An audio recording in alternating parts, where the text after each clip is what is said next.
Hello and welcome to another module of the web development course. This is your instructor Aditya Pandey. In this module we will be looking at in how many ways we can pass value for colors in CSS. So basically, to pass value to this color property, we have three formats: built-in colors, RGB values and hexadecimal notation. But there are several other notations too, like RGBA, HSL and HSLA notation. Here in this video we will be focusing basically on these three, and we will have a look on to the RGBA. So what are these three notations? So let's understand all of the three by taking an example for them.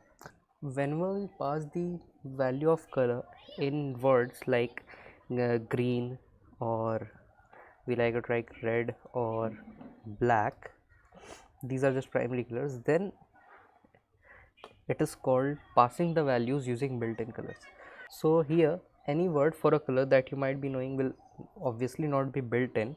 So there are some colors predefined in the CSS. We will have a look what are those colors and how many colors are them. Just type in just Google CSS built-in colors and search for the MDN page. Slide down to the bottom and you will see that these are the colors that are predefined in CSS. You can use all these words as colors, like I will write here salmon and check whether it is working or not. Save it, open this file, and we will see that salmon, this color, is actually defined. All these colors over here, these are built-in colors and these are defined in CSS. So you can just use these keywords to pass values of these colors in CSS. The second format we use is uh, RGB values. So what are RGB values and how do we write them? RGB here basically stands for red, green and blue. You obviously know that these are the primary colors and all other colors are made using these colors. So how do we write these values? Like we just write RGB and within parenthesis we write three values. All these values should be an integer and between 0 to 255. So the first one defines the magnitude of the first value defines the magnitude of red in that color. Like I will write, let's suppose 73 here. The second one defines the magnitude of green in this color, let's say 255, and the third one defines the magnitude of the blue color. I will write 56. Let's save it and open the page. Just reload it. You can see that this color is formed using these three colors. So you can pass a lot of values over there. You can pass 255 values for these, 255 values for these, and 255 value for this. So basically you can make a lot of colors using these three values.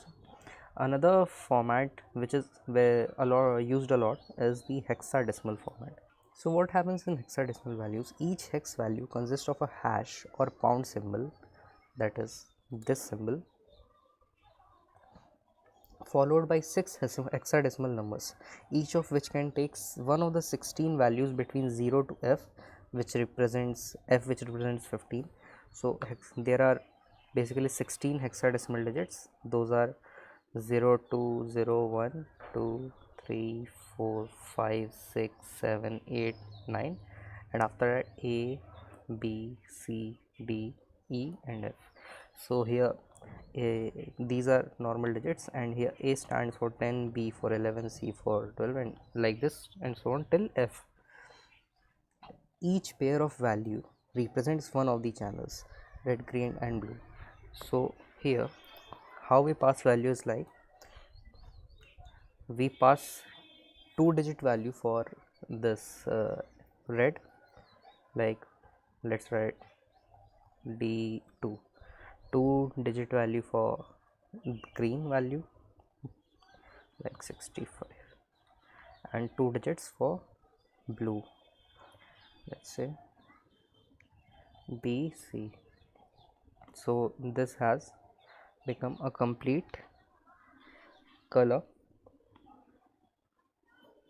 These values are a bit more complex and less easy to understand, but they're a lot more versatile than keywords. We can use hex values to represent any color we want to use in the color scheme. So we can just Google color picker and get the respective RGB and hex values for any color that we visually appeals. So let's see what is color picker. Just search color picker on Google and you will see a palette of color here. Whatever color you find visually appealing, just select that color and copy the respective RGB value from here or the hexadecimal value from here. Okay, so now we will look the fourth notation, RGBA. So what was this RGBA notation? Let's like it. The A here stands for alpha, which makes the color opaque or transparent, as you want to understand it. It can be both ways, opaque or transparent. So let's look at an example for understanding this better. Just make a color like 225, 78 and 260. We will have to pass a fourth value whose range should be within 0 to 1. So let's keep it 1 and see what happens. Save this and open the web page. Close these things. Just reload this web page. When we keep it 1, it is completely opaque. Okay, so let's keep it 0.5.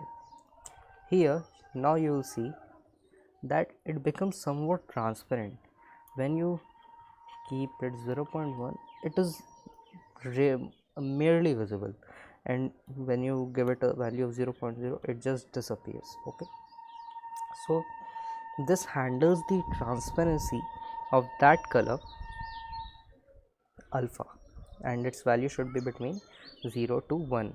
Okay, one thing I would like to tell you at this point of time is that as we had references in HTML, we have references for CSS too. Just Google CSS references and you will see a plenty of pages, plenty of references on the web available for you. I personally prefer the Mozilla one because it describes everything very briefly, and it also shows us the browser compatibility at the end of the web page for any property we view.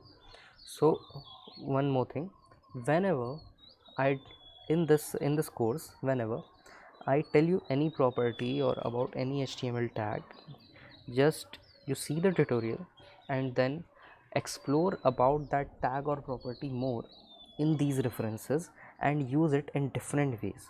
That will make you a better web developer and web designer. Okay, thank you. That's all for this video. If you like the content, like, share and subscribe. See you in the next video. Till then, stay home, stay safe.